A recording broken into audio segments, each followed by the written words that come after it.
আসসালামু আলাইকুম ওয়া রাহমাতুল্লাহ।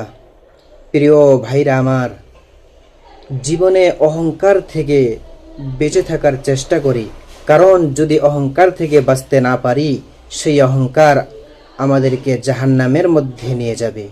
কারণ আপনার আমার নবী বিশ্বনবী রাহমাতুল্লিল আলামিন বলেন, যার মধ্যে সরিষা পরিমাণ অহংকার থাকবে সেই ব্যক্তি জান্নাতে যেতে পারবে না, এবং যার মধ্যে সরিষা পরিমাণ ঈমান থাকবে ওই ব্যক্তি একদিন না একদিন জান্নাতে যাবে। এই জন্য অহংকার থেকে বেঁচে থাকি। সাহাবারা জিজ্ঞাসা করলেন, ইয়া রাসূলুল্লাহ, আমি ভালো জুতা ভালো কাপড় পছন্দ করি। নবী পাক সাল্লাল্লাহু আলাইহি ওয়াসাল্লাম বললেন, হ্যাঁ রে সাহাবারা, অবশ্যই, কারণ আল্লাহ পাক রব্বুল আলামিন তো সৌন্দর্যই পছন্দ করে।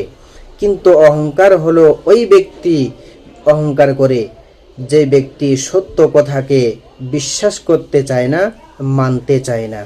এই জন্য বেশি বেশি করে আমরা অহংকার থেকে বেঁচে থাকি, আর ভিডিওটি অন্য মানুষকে দেখার সুযোগ করে দিই, যাতে করে মানুষ অহংকার থেকে বাঁচতে পারে এবং ঈমান নিয়ে চলতে পারে।